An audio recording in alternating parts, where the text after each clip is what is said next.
ಗೃಹಲಕ್ಷ್ಮಿ ಯೋಜನಾ ಹಣನ ಪಡ್ಕೋತಾ ಇರುವಂಥವರಿಗೆ ಇಲ್ಲಿ ಸರ್ಕಾರದಿಂದ ಒಂದು ಹೊಸ ಆದೇಶನ ಹೊರಡಿಸಿದ್ದಾರೆ. ಅಂದರೆ ಇನ್ನು ಮುಂದೆ ಗೃಹಲಕ್ಷ್ಮಿ ಯೋಜನಾ 11ನೇ ಕಂತಿನಿಂದ ಹಣನ ಕ್ಯಾನ್ಸಲ್ ಮಾಡ್ತೀವಿ ಅಂತ ತಿಳಿಸ್ತಾ ಇದ್ದಾರೆ. ಹಾಗಾದರೆ ಯಾವೆಲ್ಲ ಮಹಿಳೆಯರಿಗೆ ಕ್ಯಾನ್ಸಲ್ ಆಗ್ತಾ ಇದೆ, ಯಾಕೆ ಕ್ಯಾನ್ಸಲ್ ಆಗ್ತಾ ಇದೆ ಅಂತೇಳಿ ಇವತ್ತಿನ ವಿಡಿಯೋದಲ್ಲಿ ಕಂಪ್ಲೀಟಾಗಿ ತಿಳಿಸ್ಕೊಡ್ತಾ ಇದ್ದೀನಿ. ವಿಡಿಯೋನ ಸ್ಕಿಪ್ ಮಾಡದೆ ಪೂರ್ತಿಯಾಗಿ ನೋಡಿ. ಅದಕ್ಕಿಂತ ಮುಂಚೆ ಯಾರು ಚಾನಲ್ನ ಸಬ್ಸ್ಕ್ರೈಬ್ ಮಾಡ್ಕೊಂಡೆ ಹಾಗೆ ನೋಡ್ತಾ ಇದ್ದೀರಾ, ಪ್ಲೀಸ್ ಸಬ್ಸ್ಕ್ರೈಬ್ ಮಾಡ್ಕೊಳ್ಳಿ, ಪ್ಲೀಸ್ ಸಪೋರ್ಟ್ ಮಾಡಿ. ನೀವು ಸಬ್ಸ್ಕ್ರೈಬ್ ಮಾಡಿಕೊಂಡು ಲೈಕ್ ಮಾಡಿ ಸಪೋರ್ಟ್ ಮಾಡಿದರೆ ವಿಡಿಯೋ ಮಾಡೋದಕ್ಕೆ ತುಂಬಾ ಖುಷಿ ಆಗುತ್ತೆ. ಸೊ ಹಾಗಾಗಿ ಪ್ಲೀಸ್ ಸಪೋರ್ಟ್ ಮಾಡಿ, ಪ್ಲೀಸ್ ಸಬ್ಸ್ಕ್ರೈಬ್ ಮಾಡ್ಕೊಳ್ಳಿ. ಫ್ರೀಯಾಗಿ ಸಬ್ಸ್ಕ್ರೈಬ್ ಮಾಡ್ಕೋಬೋದು, ಇಲ್ಲಿ ಯಾವುದೇ ರೀತಿ ಕಾಸ್ಟ್ ಆಗೋದಿಲ್ಲ. ಸೊ ಹಾಗಾಗಿ ಕೆಳಗಡೆ ಕಾಣ್ತಾ ಇರುವಂಥ ಸಬ್ಸ್ಕ್ರೈಬ್ ಬಟನ್ನ ಕ್ಲಿಕ್ ಮಾಡಿ, ಹಾಗೆ ಪಕ್ಕದಲ್ಲಿರುವ ಬೆಲ್ಲೈಕನ್ ಮೇಲೂ ಕೂಡ ಕ್ಲಿಕ್ ಮಾಡಿ.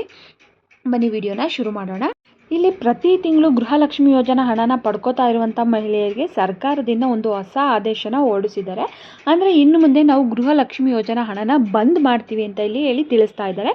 ಹಾಗಾದರೆ ಯಾವೆಲ್ಲ ಮಹಿಳೆಯರಿಗೆ ಆಗ್ತಾ ಇದೆ, ಯಾಕೆ ಆಗ್ತಾ ಇದೆ ಅಂತ ತಿಳ್ಕೊಳ್ಳೋಣ. ಇಲ್ಲಿ ನೀವು ನೋಡಿರ್ಬೋದು, ಸಾಕಷ್ಟು ಜನ ಏನು ಮಾಡಿದ್ದಾರೆ, ಫೇಕ್ ಅಪ್ಲಿಕೇಶನ್ ಕೂಡ ಹಾಕಿ ಹಣನ ಪಡ್ಕೋತಾ ಇದ್ದಾರೆ.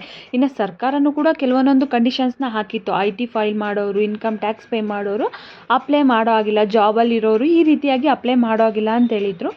ಆದರೂ ಕೂಡ ಏನು ಮಾಡಿದ್ದಾರೆ, ಜನ 2,000 ಸಿಗುತ್ತಲ್ವ ಅನ್ನೋ ಆಸೆಗೋಸ್ಕರ ಎಲ್ಲರೂ ಕೂಡ ಅಪ್ಲಿಕೇಶನ್ ಹಾಕಿದ್ದಾರೆ.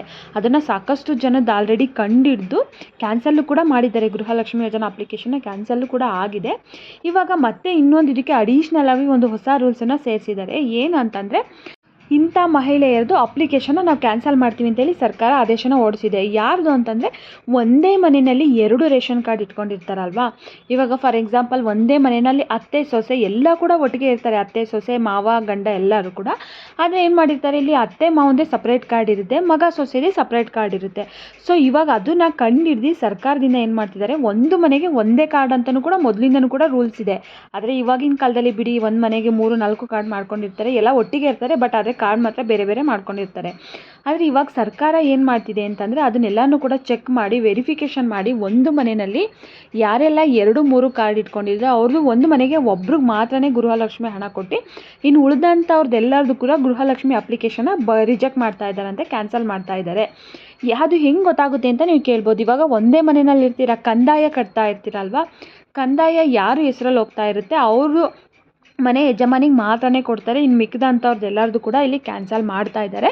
ಇವಾಗ ನೀವು ಎಲ್ಲ ಸಪ್ರೇಟ್ ಕಾರ್ಡ್ ಇದೆ, ಅತ್ತೆದು ಸಪ್ರೇಟ್ ಇದೆ, ಮಗ ಸೊಸೆ ಸಪ್ರೇಟ್ ಇದೆ ಅಂತ ನೀವು ನಾವು ಬೇರೆ ಬೇರೆ ಇದ್ದೀವಿ ಅಂದರೆ ಏನು ಪ್ರಾಬ್ಲಮ್ ಇಲ್ಲ, ಬೇರೆ ಬೇರೆ ಇದ್ದರೆ ಬರುತ್ತೆ. ಬಟ್ ಒಟ್ಟಿಗೆ ಇರಬಾರ್ದು, ಅಂಥವ್ರದ್ದು ಮಾತ್ರನೇ ನಾವಿಲ್ಲಿ ಕ್ಯಾನ್ಸಲ್ ಮಾಡ್ತೀವಿ ಅಂತ ಸರ್ಕಾರದಿಂದ ತಿಳಿಸ್ತಾ ಇದ್ದಾರೆ. ನೀವು ಇಲ್ಲಿವರೆಗೂ 10ನೇ ಕಂತಿನ ಹಣದವರೆಗೂ ಪಡ್ಕೊಂಡಿರ್ಬೋದು, ಬಟ್ ಇನ್ನು ಮುಂದೆ 11ನೇ ಕಂತಿನ ಹಣದಿಂದ ನಿಮಗೆ ಹಣ ಬರೋದಿಲ್ಲ, ಹಣ ಕ್ಯಾನ್ಸಲ್ ಆಗ್ತಾ ಇದೆ ಅಂತೇಳಿ ಸರ್ಕಾರ ತಿಳಿಸ್ತಾ ಇದೆ. ಇಲ್ಲಿ ಯಾವುದೇ ರೀತಿ ದಂಡ ಏನು ಹಾಕೋದಿಲ್ಲ, ಬಟ್ ಇನ್ನು ಮುಂದೆ 11ನೇ ಕಂತಿನಿಂದ ಹಣ ಬರೋದಿಲ್ಲ ಅಷ್ಟೇ.